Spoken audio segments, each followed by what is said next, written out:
So now you're non-CDL and you want to get a trailer. What are you going to do? Option number one, car haulers. Now all car haulers are not created equally. There's some really heavy car haulers out there. If you're going to be non-CDL, which is what we're talking about here, you're going to need something you can haul up to 3 cars. 4 cars is out of the question. There's just not a trailer out there that you're going to be able to get underweight with 4 cars. So it's a 3-car trailer like this guy. But there's some heavy 3-car haulers out there. A lot of times you'll see these 3-car haulers and they'll have 3 axles back there. That's just weight. It's a lot of weight. That's enough weight to matter. If you have an aluminum toolbox on here and not aluminum toolbox on there, you're not talking about a lot of weight. You start throwing a whole nother axle, brakes, and tires underneath there, it gets heavy. So you want to stick with something that's very light, like this guy here. You notice there's only 2 axles back there. There are 14-ply tires on here, just an option that we like. 2 axles back there, no boxes, which is not a big deal, but there is no boxes. And if you look at the frame on this thing, how it's built, you can tell it's very, very lightweight. Even with the winch on the front of it, it's not bad. A winch and battery has a little bit of weight, but it's worth doing in case you have to have an in-output on top of there. But this 3-car hauler right here, it can make you a lot of money, and you can easily stay underweight. Can you carry freight on there? No. Put freight on there, it's coming off the back or falling through the middle or something that's all bad.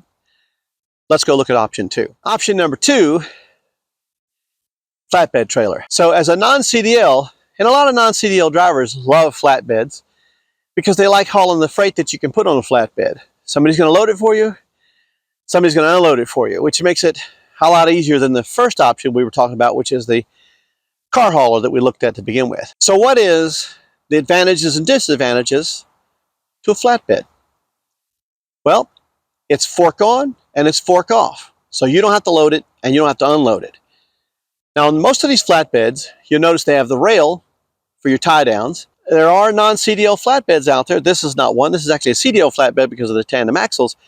But there's plenty of non-CDL flatbeds out there that don't weigh a whole lot of weight. And so you can then spend your weight money, let's call it, your weight credits in the cargo and not in the trailer, because you got to be careful of that when you start looking at trailers.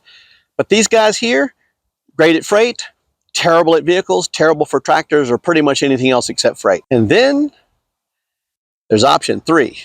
Now, option 3 is pretty cool.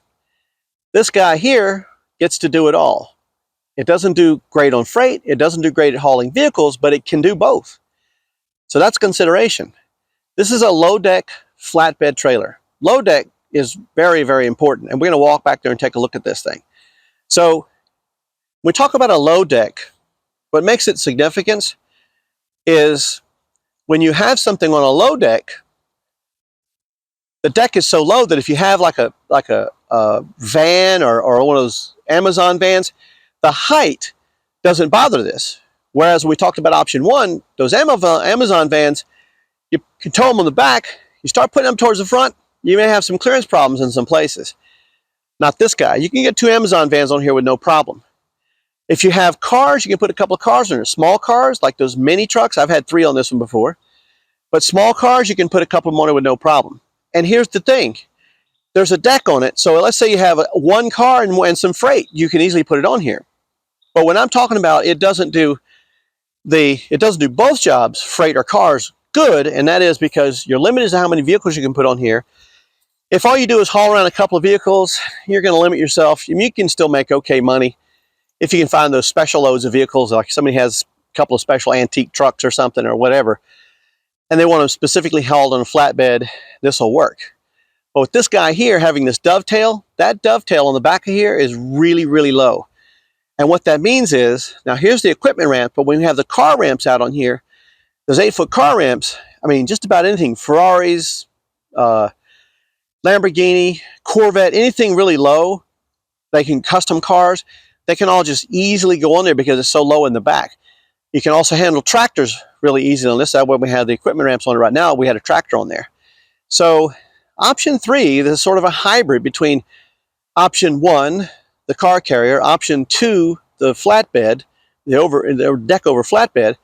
You have this guy. This is called a drive over. It's a low deck drive over flatbed. And I'm telling you, these things are significant. So if you're running non-CDL, this does get a little heavy because it does do double duty. It's about 6,700 pounds, which is nothing to sneeze at when you start talking about that option 1 at 5,200 pounds. So this guy's about 1,500 pounds, and that's a big difference. So you lose a lot of weight that way. Non-CDL, got to be careful. You got to choose and choose right when you're going to get yourself a trailer.